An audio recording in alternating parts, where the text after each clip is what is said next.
Now, former City Council member Donna Fry and two attorneys have just walked out. We expect them to take the podium any minute now. Now, they really spearheaded this push to get Filner out of office, and this has created a huge crowd out here. Amid an avalanche of accusations, Mayor Bob Filner just released this in a statement about 3 hours ago. He said, "I'm not going to resign, and here's why. As your elected mayor, I fully expect to be accountable to the citizens of San Diego for all of my actions. As a citizen of this country, I also expect and am entitled to due process and the opportunity to respond in a fair and impartial venue to specific allegations. I do not believe I am guilty of sexual harassment, and I believe a full presentation of the facts will vindicate me." Now, last week, 10 News was front and center as they spoke. It looks as though they are about to speak again. Looks like Donna Fry is about to take the stand, so we might want to listen to that in just a minute. It's like good morning. Two attorneys are at her side. Thank you for coming. Sexual harassment is not simply a legal standard that exists only in the workplace and only then if a lawsuit is filed. Sexual harassment occurs when the behavior is unwanted and causes harm. Unwelcome sexual advances, requests for sexual favors, and other verbal or physical conduct of a sexual nature constitute sexual harassment. This is the type of behavior that I spoke directly to the mayor about after I learned firsthand about his sexually harassing more than one woman. I told him that what he was doing was not only sexual harassment, but a gross abuse of his power, and that sexual harassment was not limited to his employees, but also applied to women he met in his official capacity as the mayor of our city. I explained that because he was the highest elected official in the city, he wielded a lot of power, and he had an obligation to behave in an appropriate manner because it had the same effect on women whether they worked for him as an employee or whether they were an employee of a company or organization or even an individual who had dealings with the city. For example, what if the woman worked for a company that assigned the woman the task of having the mayor attend their event, and their job depended on making sure he would do so? How might that woman react to his asking her for a date or touching her when her job could be impacted if she said something to rebuff his advances? I explained that his actions placed women in bad and disturbing situations and were unacceptable. I left the meeting and I knew he was not comprehending what I was trying to tell him. Over the past many weeks, the mayor's pattern of behavior has become clear to me. It begins with him checking a woman's availability through asking her about a spouse or a boyfriend, then isolating the women somewhere off where they can talk. He then requests dinner, a later meeting, making unwanted sexual comments, or physically imposing himself upon her. I would like to read to you the stories from two women who met with the mayor, and I want to provide you some specifics. Constituent number 1 says, "I went to see Mayor Bob Filner at City Hall earlier this year to talk about a city issue that concerned me. When the mayor was ready to see me, his staffer accompanied me into the room where the mayor was waiting. A few moments after the staffer and I entered the room, Mayor Filner asked the staffer to leave the room. The staffer complied. The first thing the mayor did after the staffer left the room was ask me whether I was single. Before I could answer, he followed up by asking me whether I was seeing anyone. I then responded, 'Mr. Mayor, you have a very beautiful fiance.' Mayor Filner then said, 'I'd like to go out with you. May I kiss you?' Immediately upon asking whether he could kiss me, Mayor Filner grabbed me and kissed me. I was able to push myself away and hurriedly left the room, very upset. It should go without saying that his comments and physical comment were, to put it kindly, extremely unwelcome." Constituent number 2. This constituent deals with a variety of policy issues that are relevant to the city of San Diego.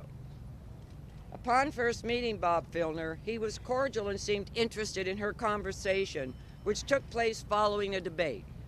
He was not inappropriate in any way at that time. As the campaign progressed, this woman was inspired to volunteer and even sent him a couple of opinions regarding policy issues in which she was involved. Filner responded to one of her messages, "You are wonderful," which naturally made her feel useful and inspired her to continue helping with the campaign. Following his successful bid for mayor, Bob invited this woman to meet privately with him. At their breakfast meeting, the mayor made some flirtatious comments which were chalked up to friendly banter, but politely rebuked.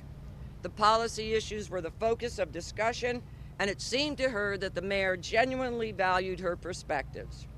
Approximately a month later, he asked her to meet again. With some reservation due to the flirtatious comments previously made, she agreed to meet with him at a public location. She was excited about the opportunity to have the ear of the most influential person in town. She continued to believe the primary reason the mayor wanted to meet with her was because she had substance to bring to the conversation and that she could add to his success as mayor. There was a great deal to discuss. In her mind, it was like picking up the conversation with an engaging friend, and the mayor spoke freely about numerous issues. As they were leaving, the conversation suddenly shifted. "I want to kiss you. You are so beautiful," Bob Filner said. Caught completely off guard by the comment, they exited and walked across the street. On the sidewalk, the mayor suddenly, in clear view of anyone who might pass by, grabbed and kissed her, jamming his tongue down her throat. She was completely shocked, first by the suddenness of it, and second, or maybe concurrently, that he didn't care that he was the mayor and trying to kiss someone who was not his fiance on the sidewalk in plain view. She quickly pushed him away, stunned. Her car was nearby, and she had agreed to give the mayor a ride home and felt it would be extremely awkward and rude to just leave him standing there. In hindsight, she should have never let him into her car. She really didn't want to come off as rude. She wanted herself and her issues to be relevant. She was in no way willing to sacrifice values or to use the desires of another to advance her goals. But this was the mayor who had just tried to kiss her. She was unnerved. While sorting this out and about to drive off, the mayor quickly had his hand on the inside of her bra and was again trying to put his tongue down her throat. In reflection, she now feels guilty and ashamed for not more forcefully rebuffing his flirtations and his groping. She feels that if she had done so, maybe things would have gone differently. Maybe he would still be interested in her issues, and maybe he would have not done this to someone else. This is a woman who genuinely admired the mayor, and she has been made to feel that in order to be heard, to have access to the mayor, she would have to accept the unwanted flirtations, private meetings, and possibly, eventually, sexual relations. Another pattern that is emerging, that is the end of her statement. But another pattern that is emerging is that many who have spoken to the mayor about this when they heard rumors, there are more than one people, I am learning. There are so many people who have talked to Bob Filner about his behavior. He has repeatedly told them it was a flirtation, there's nothing to it, don't worry about it, it's fine. Repeatedly, they have been assured that he would correct his behavior. If the mayor is truly sorry for the wrong he has done and truly wishes to do differently, he must resign and focus all of his time and energy on getting help. We, all of us, standing here today, are only going to enable the mayor if, knowing what we now know, We allow him to pretend that he will change while in office. But worse, we will all fail the women of our city if we ask them to continue to meet with this man, to seek the leadership of one who will continue to harass them, grope them, try and stick their tongue down their throats, grab their breasts. One who is tragically, Bob Filner is tragically unsafe for any woman to approach. Again this morning, we call on the mayor to resign, and we want the women of this city and the people who love them to know that sexual abuse and this behavior is not normal, not their fault, and they are not to blame. Bob Filner is to blame, and he needs to resign. We need to stand by our women who have been abused, who have been sexually harassed, and stand up for them and get him out of office. Help us stop this horrible, horrible civic nightmare. Give us a name. Give us the name. Yeah, give us a name. Then it's hearsay. No name, hearsay. America's finest city is in crisis. Indeed, it faces many crises right now. But the one that matters most today is the one that involves the safety and security of the women who interact with Mayor Bob Filner. The last week has not been easy for anyone. The public has the right to know what Mayor Filner has done wrong, about the ways in which he has abused his power and harmed women. At the same time, these women have the right to be free from retaliation and further humiliation as a result of their having the courage to come forward and say enough's enough. Donna, Marco, and I are doing our very best to provide as much information as possible in the manner and at the pace that these women are comfortable with. We are trying to balance the public's right to know with the women's rights of privacy. To this end, Donna has now given you specific information about how Mayor Filner has abused his power. Marco will provide more. The information is nothing short of horrific, and it would be horrific even if it occurred only once, no matter who the culprit might be. The information becomes horrific, intolerable, and a cause for immediate action because the man who's abusing women remains in office on the 11th floor of this city hall. Part of what we're talking about is sexual harassment against city employees.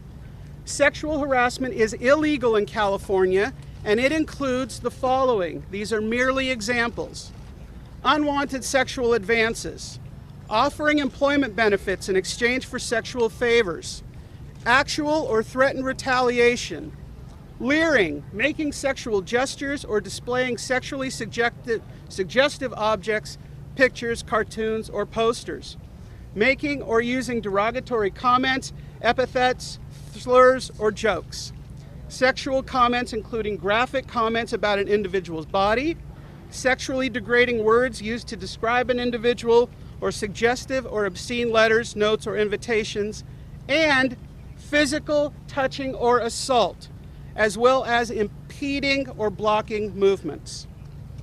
Now, sexual harassment is bad enough, but Mayor Filner's conduct goes beyond violating laws protecting employees. Mayor Filner has also violated his constituents by abusing women who supported him, looked up to him, believed in him as a champion of their causes, and wanted to see him succeed in all that he promised to do for this city. We are not talking about occasional off-color comments. This is an egregious abuse of power by a man whom many of us once respected and trusted. For us, this call for Mayor Filner to resign has never been about politics. It is about public safety and core community standards and values. Abuse of women will not be tolerated in our community, not on one occasion, and certainly not serially or at City Hall. But that is what we have today. As long as Mayor Filner remains in office, there can be no guarantee that every woman he encounters will be safe. And because he cannot provide that very reasonable but non-negotiable assurance, he simply cannot govern. That is why it pains me to say, and have to repeat this morning, that Mayor Filner must step down right now. Cross it. Give us the name. Yeah, prove it in court. Yeah, prove it in court. Take it to the district attorney. There will be a sexual harassment claim filed with the city. There may be lawsuits filed against the city. The goals of the 3 individuals you're hearing from today was to avoid putting these women on trial, because we know what so many of you out there know. This mayor cannot control himself and has not for a long time. I'm going to talk to you about an employee of the mayor's office. I'm going to tell you some examples of what she had happen to her and what she witnessed repeatedly in the office place. There's a term, it's disgusting, it's called the Filner headlock. This is what's used to describe a pattern that our mayor has with women. It occurs in the office, it occurs at fundraisers, it occurs when there is a woman present who the mayor would like to sequester and have a private conversation with. He puts his arm around their shoulder, pulls it in tighter around her neck. The woman believes that the mayor just wants to talk to her and gets pulled away from the group where she can't be overheard, where he can't be overheard. And then he begins, as Donna mentioned in her story. Are you married? Do you got a boyfriend? He'll oftentimes pull in close to their face and tell them, you're wonderful, you're beautiful, I want to kiss you. His goal is to get them out of the way, and he says things, come on, you know you love me, just give me a kiss. Let's go up to my office, no one will know. This isn't a one-time thing. This is in the office. The mayor did this to my client. She saw him do this to numerous times to other women to get them alone, to proposition them. My client is confident that as we move forward with claims and potentially lawsuits, and as others are questioned under oath and under penalty of perjury, this will be ubiquitous. The security detail, the others in the office will corroborate this fact. There's something else. It's called the Filner dance.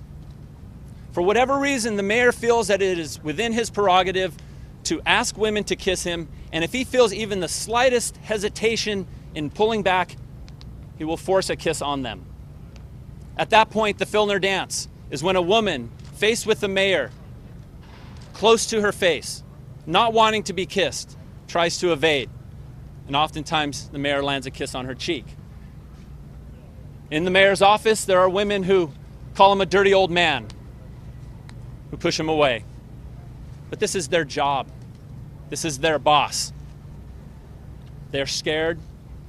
They are victims. My client told the mayor early on in her employment, as he was about to go before numerous cameras, you're doing a great job. And his response was, I do a better job if you kiss me. She honestly believed that he was joking at that time, early in her tenure. Little did she know this was the MO, and this would continue for 6 months. My client has witnessed, or has discussed with others who have witnessed, the mayor grab an employee and try to kiss her, have her awkwardly call him a dirty old man and push him away, and yet he continued to make rude comments to her. She has complained that he grabbed her ass and touched her chest. Somewhat recently, the mayor pulled my client into her office, put his arm around her and pulled her to him, stating, I know you love me. I think you're beautiful. Come on, give me a kiss. Resulting in the Filner dance to avoid a kiss on the lips and telling the mayor to get out of her office. This made him mad, and his response is telling. I'm the mayor. You can't kick me out of any office. That's the person we're talking about today. While staffing events, employees have to witness the mayor engaging in these behaviors. When pretty women are available to discuss topics, when they come up to him thinking that they're approaching the mayor and getting his ear to talk about issues that matter to them, he pulls them away and they come back flustered. One other thing the mayor did repeatedly, and others will attest to, when he had meetings in his office, there'd be a woman present and usually a staffer. The staffer's job is to take notes. That's how it's always worked. But when the mayor saw fit, when the woman was to his liking, as they were leaving, he would pull the woman back in, sometimes from a group, sometimes having met with her, just with the staffer. And he would brusquely tell his staffer, "You're not needed," and close the door, sometimes for 5 minutes, sometimes for 25 minutes. We cannot attest to what goes on behind those closed doors, but we know it's happened, and we know that the women have, on multiple occasions, come out and quickly left the office with the most flustered of looks on their faces. My client has known the mayor a long time. My client has worked for the mayor for approximately 6 months. There is no circumstance under which it would be appropriate for the mayor to enter into an elevator with my client or any person who he employs and to tell them that they would do a better job on that floor if they worked without their panties on. If those of you calling for due process need to understand why Donna, myself, Corey, my sister, Lorena Gonzalez, Tony Atkins, David Alvarez, Todd Gloria, and others have stood up and called for the resignation of this mayor, now you know. Donna and I met with the mayor to talk about this particular employee's grievances, to talk about what he would need to do. And I stand here before you to say, our mayor needs help. Our mayor needs to step down. Now, in response to the obvious pressure put on him and our attempts not to disclose who these women were, the mayor, knowing full well these stories, and Donna and I having talked about them to his face, issued the apology last week. And that apology was very important, as those were abandoning him for the sake of protecting these women. We're reminded of what the city's sexual harassment policy states, quoting federal law. It states that sexual harassment is unwelcome sexual advances and other verbal or physical conduct of a sexual nature, where such conduct has the purpose or effect of unreasonably interfering with an individual's work performance or creating an intimidating, hostile, or offensive work environment. Remember his apology. At the time when he knew what we knew, at a time when people were fleeing, at a time when he had no other option, he sought to keep his small support near him, and he made two important statements in that video apology. He said, "I have intimidated women and I have not respected them." For purposes of the claim that will come forward and potentially the lawsuits, the mayor has already admitted violating the sexual harassment policy. For anyone standing behind me who believes he needs due process, an admission of guilt is more than due process.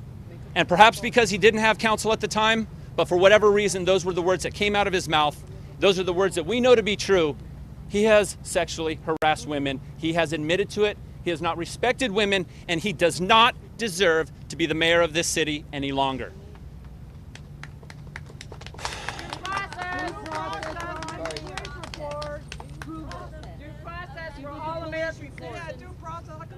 Yeah, where's the police report? I just want to say You one have to thing. take due process. Say it and then I'll finish. Just give us the I name. just want to say one thing, True. that I believe Hearsay. the mayor is getting the process he is due. Final comment. As I mentioned, there will be a sexual harassment claim filed. But you must understand, when you file a claim against the highest level of CEO in the biggest company in town, there are certain measures that must be taken. This isn't something that is investigated by someone who reports directly to Bob. This is something that will have to go to other authorities, and it may not happen tonight and tomorrow. And the decision whether to file lawsuits into taxpayers for millions of dollars for the harm that these people have felt has not yet been made. But I will tell you this, we stand before you with about as much evidence as we would ever need to take this grand step. And I would urge every person in this city who believes what we've said to call on the mayor to resign at this time. Marco, you say the mayor has made incriminating statements in his apology. And yet he also said in that apology that an independent investigation would prove him innocent of sexual harassment. He said that. Wrong statement. I think we need to be clear. And frankly, this is something that was very evident when Donna and I met with Bob. When confronted with allegations, his MO is to say and do whatever he needs to try to appease the person making the claim right then and right there. When we sat in his office, he promised to get help.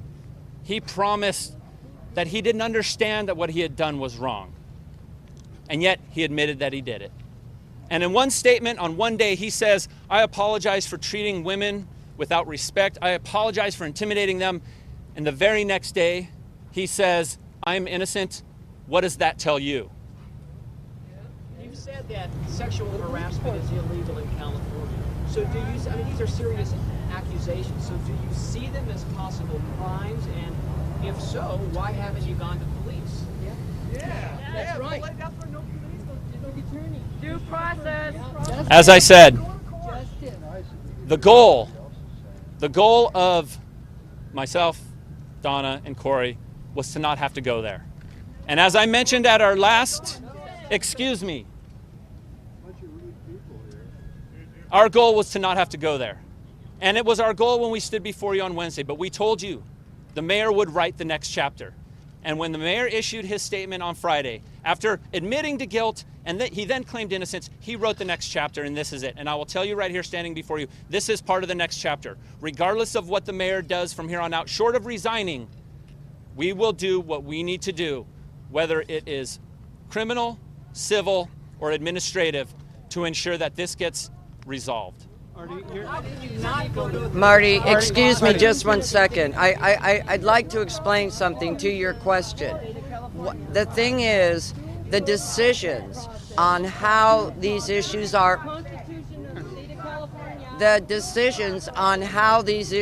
handled is in large part up to the client.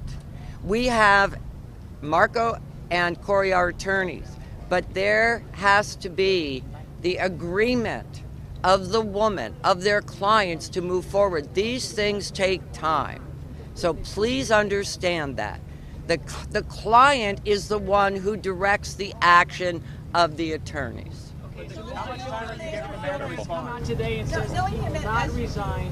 Do you think that it's going to have to take these women stepping forward for him to resign? Because he says he's not going to do it. I believe that Bob Filner admitted in his taped statement sexual harassment. I hope that we do not have to file, that the attorneys do not have to file litigation. That is not the goal. The goal is to get these women assistance and to help them heal. It is not to extract money. The goal is to make sure that these women have a safe place, that they're able to get some help, that they have the ability to go into a healing process without having to go through a public spectacle against the strongest, most official person in the city of San Diego, and that's our mayor. Donna, as with all these cases, it's he said, she said. If you employ them to make these complaints, why are they coming to outside people like yourselves who are speaking for them? Why didn't they go through the proper process when all this started? Look, We've already you answered want the question. We've already you answered want it. results immediately. We've already The process is playing out. Can you tell us if you're No, they representing didn't more answer than... the question. Why didn't they go to their immediate supervisor and go up to Champion? Look around. Look around. Read the message boards, the story that came out in the Reader, and look how people react. When you go forward as a woman who has been sexually harassed, the questions are, what do you look like? What were you wearing? What was your role? These women are doing a very courageous thing, and this process is playing out as it needs to. And these officials, these are women who have been supporters of Bob for a long time. And these are women who recognize the personal, political, and other ramifications of making these claims. They sought out insiders who had relationships with Bob Filner, who they believed could speak with Bob And we did. And his response was unacceptable, Marco, just as it is today. The mayor said that he wants to approach and apologize to these alleged victims. Are your clients going to allow that to happen? I don't know. If he steps down, will you still file a claim? I don't know. Can you tell us In how a many state- women you're representing, how many clients? No. In a statement today, the mayor said that he expects and is entitled to due process. If he does not step down, and at this point it doesn't appear that he's leading in that direction, what will be your next step, and will you eventually file a criminal complaint? We've already answered that question, Artie. Let's move on. Marco, what about the he said, she said? As in these cases, it's always the situation. Taking money from the Excuse me city for one for second. break. In every circumstance Go ahead. that allegations occur in private, you get a he said, she said. One he said, she said is telling. Two he said, she said is telling. We know of multiple circumstances, all of which are consistent with the modus operandi that we described to you today. The Filner headlock exists. Many people have seen it. The Filner dance exists, and it has for a decade or more. This is not something that is new. Too many. We're going to wrap this up soon. I can't. We are not saying what would happen if the mayor stepped down. What we are saying is he needs to step down now. What happens after that, as I said, is a script that is yet to be written, that is largely in the hands of the mayor and our clients. We're ready to go to court. No comment on that. Marco, you and Corey have made a lot of money suing this city over Says the who? years. Just stop. Keep asking for money for the fireworks. I'm not going to entertain that response. If this was about money, I guarantee you there would have been a lawsuit filed a long time ago. If anyone standing before us in the press corps, if anyone out in the citizenry thinks this is about money, I feel bad for them. And I just want to say one thing to everybody standing No. here today. I just want to ask you all, every single person standing here today, have you ever personally heard from anybody about this behavior? Have any of you, heard rumors? Have any of you had women come up to you and tell you their stories and tell you they are too afraid to speak? And if that has happened to you, you know the answers to why we're doing this the way we're doing it. Donna, the bottom line is the mayor says he's not going to resign. Knowing what he knows about what you're going to say, he says he's not going to resign. What do you do now? We are not going to be discussing the client strategy. Marco, what's your reasoning for not telling us how many people? I'm respecting the women who have come forward as much as I can at all junctures. And part of that is to not give those of you in the press the opportunity to start checking off boxes. I think when we've already seen what happens. We've already seen the witch hunt. We've already heard what people say and do when women come forward. We're going to protect every one of these women who does not want to come forward, in as much as we are going to fight for every woman who does. Did you create that witch hunt by putting this in the No, let me say something to you, sir, because I am really getting tired of your line of questioning. Let me say, with all due respect, Bob Filner caused this problem. Bob Filner is the problem, not these women for not coming forward. Bob knows exactly what he did. The people around him know what he's been doing. The people up in that office know what he's been doing. The people in the press know what he's been doing. So don't look at me and make those kind of comments. When I found out, you want to start blaming people for not coming forward. Let me tell you something, sir. The moment, the second, the instance, I had credible evidence from an account, from a victim, firsthand, I came forward. Don't look at me like that. We're done. Thank you. Thank you.